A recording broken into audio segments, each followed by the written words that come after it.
Question first ये है आपका। इस क्वेश्चन में अगर आप देखेंगे तो क्या हो रहा है कि शोर की आवाज अगर आए तो बेटा ध्यान मत देना आप लोग, आप फोकस करना। पीयूष ग्रंथि को दिमाग लिखा गया है, थाइमस को आपसे पूछा गया है। तो आपको पता होना चाहिए कि जो पीयूष ग्रंथि है वो किससे संबंधित है? दिमाग से। आपको बताना है जो थाइमस ग्रंथि है वो किससे संबंधित है। तो अब ये जनरल नॉलेज का क्वेश्चन है, साइंस का क्वेश्चन है, लेकिन आता रीजनिंग में, क्योंकि रीजनिंग का मतलब है तर्क शक्ति। जो बच्चा पूरा कंबाइंड तैयारी कर रहा है वही कर सकता है, तो उसको साइंस पढ़ रहा है जो वही बता सकता है, अदरवाइज नहीं बता सकता। तो याद रखिएगा थाइमस ग्रंथि किससे संबंधित है? छाती से, चेस्ट से। आंसर क्या हो जाएगा? चेस्ट। ये क्वेश्चन आप तभी कर सकते हो, मैं फिर बोल रहा हूं, जब आप जनरल नॉलेज, जीके, साइंस ये चीजें पढ़ रहे हैं, अदरवाइज आप ये क्वेश्चन गलत कर देंगे, ध्यान रखिएगा। टाइम वेस्ट नहीं करते, आते अगले क्वेश्चन पे, क्योंकि कम समय में ज्यादा क्वेश्चन कराऊंगा, टाइम वेस्ट नहीं करूंगा आप लोगों को कि मैं वही रोक के चलूं और आप बहुत आराम से करो, नहीं। अपन लोग को स्पीड में करना है ताकि आपका 10-20 मिनट जाए बस, और 10-20 मिनट में आपको 10 क्वेश्चन ऐसे मिल जाए जो 100 क्वेश्चन का काम करे। तो मैं टाइम वेस्ट नहीं करना चाहता हूं, चाहूं तो मैं बहुत स्लो लेके चलूं, 1 घंटे में खत्म करूं, लेकिन नहीं, 10 से 20 मिनट मेरी वीडियो में लगेंगे, और ये 10 मिनट आपके लिए कितने फायदेमंद होंगे ये आपको एग्जाम में पता चलेगा, तब आप कहोगे कि अच्छा वो हमने वीडियो देख ली। आते हैं इस क्वेश्चन पर। इसमें का क्वेश्चन आपको हर एग्जाम में मिलेगा ही मिलेगा, एक ना एक।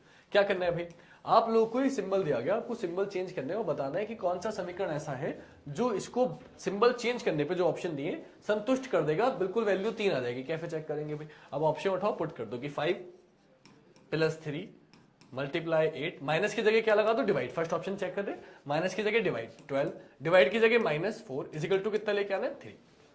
आपको याद रखना है बोर्ड मास का नियम, यहां डिमास से काम चल जाएगा। बोर्ड मास क्या होता है? डी से डिवाइड, एम से मल्टीप्लाई, ए से एडिशन और एस से सब्ट्रैक्शन, ऊपर से नीचे सॉल्व करते हो। सबसे पहले सॉल्व करेंगे डिवाइड। प्रॉब्लम क्या है कि 8 12 से कटेगा नहीं, तो आप क्या कर दो?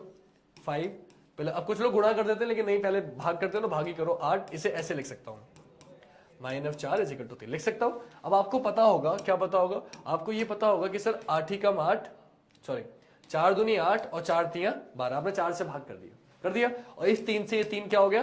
कैंसिल हो गया। जब ये 3 से 3 कैंसिल हो गया तो आपने नोटिस किया कि भाई 5 ये है, प्लस यहां से सॉल्व करके कितना आया? 2 आया, माइनस में कितना है? 4 इजिकल टू कितना लेके आना है? 3 लेके आना है। अब आप इसे जब सॉल्व करेंगे तो आपको दिख जाएगा 5 और 2 7, 7 में से 4 जाएगा, कितना आ जाएगा? 3। तो आ गया 3 लाना था, 3 आ गया। कौन से ऑप्शन से आया?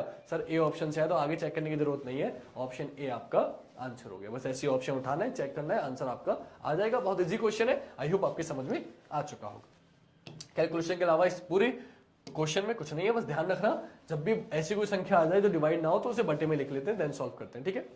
नेक्स्ट क्वेश्चन की बात करें, ये रहा, बहुत अच्छा क्वेश्चन है, बढ़िया क्वेश्चन है, समझ में नहीं आता बच्चों के। सबसे पहले आप कोशिश करेंगे गैप निकालने की। पहले 2 का गैप है, फिर 3 का गैप है, फिर 5 का गैप है। अब लेकिन होना चाहिए था 2 3 5, तो अब 7 का गैप होना चाहिए था, लेकिन यहां 7 का नहीं 9 का गैप है, यानी कि अभाज्य संख्या वाला पैटर्न नहीं लग रहा।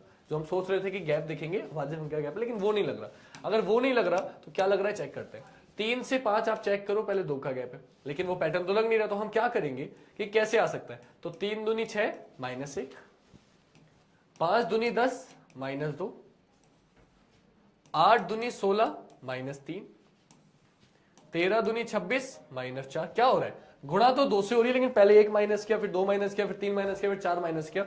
अब सेम करेंगे, गुणा करेंगे 2 से, लेकिन माइनस करेंगे 5। अब आपको पता है कि 22 दूनी कितना हो जाएगा? मतलब फिर 44, और 44 में से 5 माइनस करेंगे 39। ऑप्शन सी मेरा आंसर हो जाएगा। बहुत सिंपल सा इजी सा क्वेश्चन था, आई होप आपके समझ में आ चुका होगा। क्लियर? तो पहले प्लस चेक करते हैं, संख्या बढ़ रही है, या तो प्लस हो गया या गुणा। प्लस करके पैटर्न बना नहीं, इसलिए मैंने गुणा कर दी, सिंपल सा पैटर्न था। टाइम वेस्ट नहीं करते, नेक्स्ट क्वेश्चन पे आते हैं। नेक्स्ट क्वेश्चन ये है, दिसंबर को ये लिखा गया है और ये एनएम जो भी है इसको पूछा है, तो क्या करेंगे? देखो वैसे तो आपको पता चल जाएगा ये क्या है, नवंबर है, डायरेक्टली नवंबर लगा दो, लेकिन फिर भी सॉल्व कर लो, दिखा देता हूं। सबसे पहले क्या किया इन्होंने, इस ई आर को, जो लास्ट वाले 2 अल्फाबेट है उन्हें पहले ले गए, तो आप लास्ट वाले 2 को पहले ले जाओगे तो एनओ हो जाएगा। फिर इन्होंने क्या किया, जो इससे पीछे वाले 2 अल्फाबेट थे वो उठा के ले गए, तो आप इससे पीछे वाले 2 उठा के ले जाओगे। फिर इन्होंने क्या किया, इससे पीछे वाले 2 उठा के ले गए, तो आप इससे पीछे वाले 2 उठा के ले जाओगे। फिर इन्होंने क्या किया, इससे पीछे वाले ले गए, तो आप भी इससे पीछे वाले ले जाओगे। क्या बन गया? नवंबर। मैंने आपको पहले ही बता दिया था, देख के पता चल रहा है नवंबर बनेगा, और कोई बन ही नहीं सकता। नवंबर आपका आंसर जाएगा। डायरेक्टली भी कर सकते हो, अदरवाइज सॉल्व कर लो, क्योंकि पोजीशन चेंज हो रही है। जब भी दोनों तरफ सेम अल्फाबेट हो, मतलब पोजीशन चेंज हो रही होती है, कैसे हो रही है पहचानो और सॉल्व कर दो, आपका आंसर आ जाएगा। आते हैं नेक्स्ट क्वेश्चन पे। क्या क्वेश्चन है भाई? एक आदमी दक्षिण दिशा में, बेटा हिंदी इंग्लिश दोनों लैंग्वेज में बाइलिंगुअल है, तो ध्यान से देखिएगा, कोई दिक्कत ना हो। क्या बोले भाई? आपसे बोला कि a man walk 6 kilometre south turns left and walk 4 kilometre again left and walk 5 kilometre, which direction is he facing now. मैंने आपको बताया जब कभी भी डिस्टेंस ना पूछे, ओनली डायरेक्शन पूछे, तो आपको डायग्राम में बनाना, माइंड में सॉल्व करना है। कैसे? एक आदमी दक्षिण यानी कि साउथ आपने लिख लिया, साउथ में चला, लिखना नहीं है, माइंड में रखना, साउथ में चला, पहले बाएं मुड़ा, फिर बाएं मुड़ा, दो लेफ्ट आ गए। मैंने आपको बता रखा है दो लेफ्ट का मतलब होता है अपोजिट डायरेक्शन। क्या होता है? Opposite direction. जो बच्चे मुझसे पढ़े हुए समझ जाएंगे, तो साउथ का अपोजिट नॉर्थ, आंसर क्या हो गया? नॉर्थ। अब जो बच्चे मुझसे पढ़े हुए नहीं है वो डायरेक्ट देखें कि कैसे करेंगे वो, क्योंकि उन्हें ये पता नहीं है। तो आप सॉल्व करेंगे इस तरीके से कि दक्षिण में गया, 6 किलोमीटर चला, बाएं मुड़ा, इसका बाया किधर होगा? बोले फिर दाया होता है घड़ी की दिशा में, ये क्योंकि मैं देखो अभी मैं ऐसे देख रहा हूँ, ये दाया या बाया, ये जब आपकी तरफ घुस जाऊंगा दाया ही हो जाएगा, बाया ही हो जाएगा, तो इसका बाया इधर हो जाएगा। फिर क्या बोला? फिर बाएं मुड़ गया, पुनः बाएं मुड़ गया। अब बाएं कहां हो जाएगा? ऊपर हो जाएगा। तो अब वे किस दिशा में जा रहा है? ऊपर। ऊपर कौन सी दिशा होती है? नॉर्थ यानी कि उत्तर। आपका आंसर क्या हो जाएगा? नॉर्थ यानी कि उत्तर। तो आप डायग्राम से भी कर सकते हो, वो तरीका आपको सीखने के लिए डालना है यूट्यूब पे, direction by Himanshu sir, video मिल जाएगी, चेक कर सकते हो, काम चल जाएगा। आते हैं नेक्स्ट क्वेश्चन पे। नेक्स्ट क्वेश्चन की बात ये करते हैं, मिनट और घंटे की सुई के बीच 12-20 बजे बना कोण क्या होगा? अब देखो बेटा, कोण के कई सारे प्रोसीजर होते हैं। एक होता है जिसमें बच्चे फॉर्मूले से करते हैं, और एक होता है विदाउट फॉर्मूला। फॉर्मूले की अगर बात करें तो फॉर्मूला होता है R×30 plus minus minute into 11/2। इससे भी आप सॉल्व कर सकते हो। R मतलब पहली वाली वैल्यू, मिनट मतलब बाद वाली वैल्यू, तो ये हो गया 12×30। ठीक है, प्लस माइनस में से कुछ भी कर सकते हो। इधर वैल्यू 180 से बड़ी हो तो प्लस करना, 180 से छोटी बड़ी हो तो माइनस करना, 180 से छोटी हो तो प्लस करना। तो 12 3 36 360, बड़ी है तो माइनस करेंगे। मिनट की वैल्यू कितनी है? 20 गुणा 11/2, 2 से 11 जाएगा 10 बार, 12 3 36 360 आ गया, माइनस आ गया 11 धाम 110 आ गया। कुछ गलती कर दी? 12:20 बजे बोला है ना? ठीक है, हम लोग माइनस करते हैं। 12 36 सही करा है मैंने? ठीक है, सही करा है। सॉल्व करेंगे तो 0 में से 0 गया 0, 6 में से 1 गया 5, 3 में से 1 250 आएगा। अब देखो 250 तो किसी ऑप्शन में है नहीं, 250 तो किसी ऑप्शन में है नहीं, तो हम क्या करेंगे? अब 260 बच्चे लगा के देंगे, सॉल्व करना बेटा। आपको पता है 250 क्या है? 180 से बड़ा है।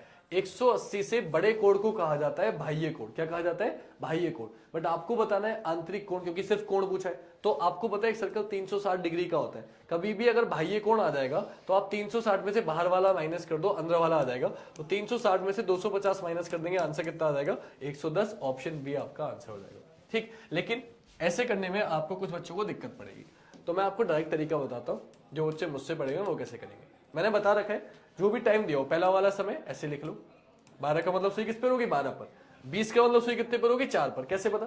5 का मतलब 1 पर होती है, 10 मिनट हो रहे होते हैं सुई 2 पर होती है, 15 मिनट हो रहे होते हैं सुई 3 पर होती है, तो 20 मिनट हो रहे होंगे सुई कितने पर होगी? 4 पर। लिख दिया, जहां दोनों सुई है माइनस कर देना। कितना गैप आ गया? 8 का।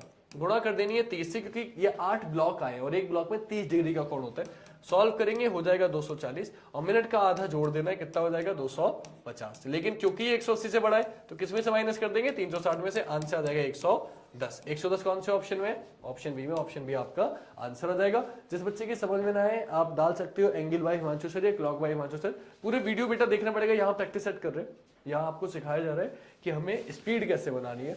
हम प्रैक्टिस सेट कर रहे हैं, टॉप 10 क्वेश्चंस कर रहे हैं प्रीवियस ईयर, तो इसके लिए कॉन्सेप्ट यहाँ अभी नहीं सिखा रहे हैं। कॉन्सेप्ट के लिए पूरी वीडियोस पड़े, आप वो देख सकते हो।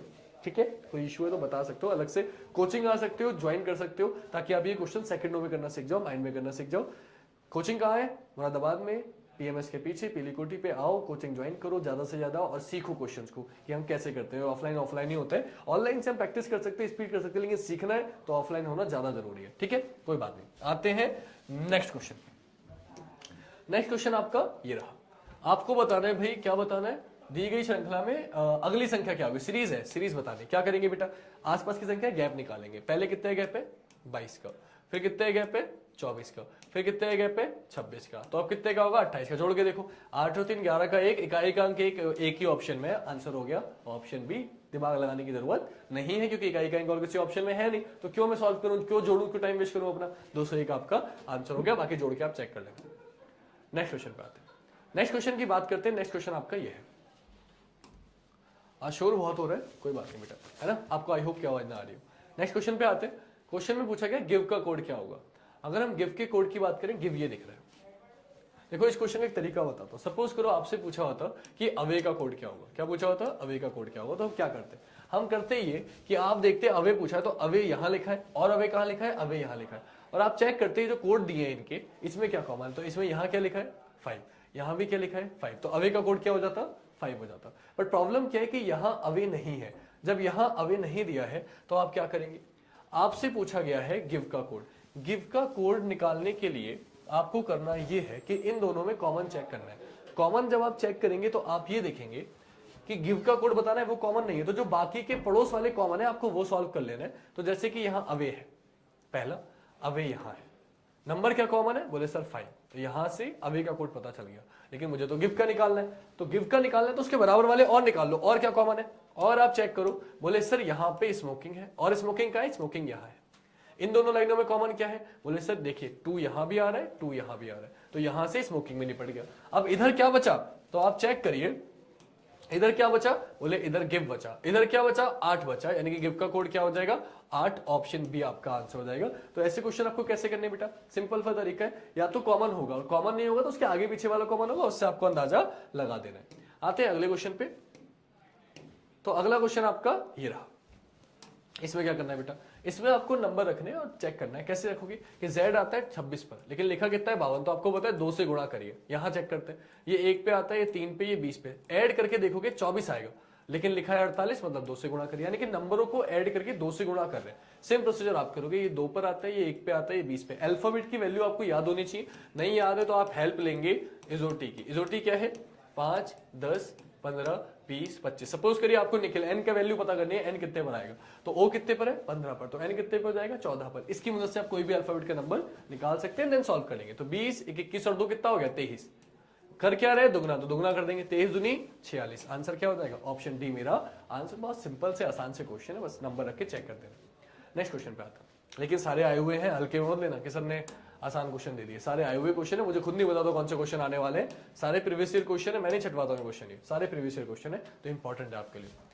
4, 15, 7, क्या लिखा है 26, सिंपल सा क्वेश्चन, जोड़ के देखो, 15, 4, 22, 15, 4, 19, 19 और 7, 26, यानी क्या किया, बस नंबरों को जोड़ दिया। सेम आप करोगे, ये 3 पे आता है, ये 1 पे आता है, 20, 21 और 3, 24, 24 पर क्या होता है एक्स, मेरा आंसर क्या हो गया एक्स, ऑप्शन ए आपका आंसर हो गया। आगे बढ़ते हैं, तो ये आपका आखिरी क्वेश्चन था, क्लियर। तो देखिए कितना समय लगा, मुश्किल 10 मिनट, तो आप बस ये देखो कि 10-15 मिनट की वीडियो में ज्यादा से ज्यादा 20 मिनट मेरे जो कभी हो जाते हैं, इससे ज्यादा नहीं लगते। इसमें आपको मैं ऐसे 10 क्वेश्चन कराता हूं जो यकीन मानिए आपके इतने काम आने वाले हैं। आप यकीन मानो कि आप प्रीवियस ईयर क्वेश्चन उठा के देखो, या आप प्रैक्टिस उठा के देखो, किसी भी एग्जाम का जिसकी भी आप तैयारी करो जिसमें रीजनिंग आती है, चाहे आप एसएससी की तैयारी कर रहे हो, चाहे यूपी पुलिस की, चाहे रेलवे की, चाहे सीयूईटी की, हमेशा आपको मेरे प्रैक्टिस सेट जो मैं करा रहा हूं, ये 10 क्वेश्चन करा रहा हूं, इसी के क्वेश्चन मिलेंगे आपको, जरूर मिलेंगे ये क्वेश्चन हर पेपर में, किसी भी पेपर में प्रैक्टिकल कोई सा उठा के देख लो, क्लियर। तो आपको कोशिश करनी है कि मेरी हर वीडियो देखो, वीडियो को अगर अच्छी लगे तो दोस्तों को शेयर भी करो। मिलेंगे नेक्स्ट वीडियो में, आई होप आपको अच्छी लगी हो, लाइक कर देना अच्छी लगी हो तो, और कोई दिक्कत हो कमेंट करना, ठीक है। मिलेंगे नेक्स्ट वीडियो में, आज के लिए इतना ही। जय हिंद, जय Bharat, Vande Mataram, thank you so much.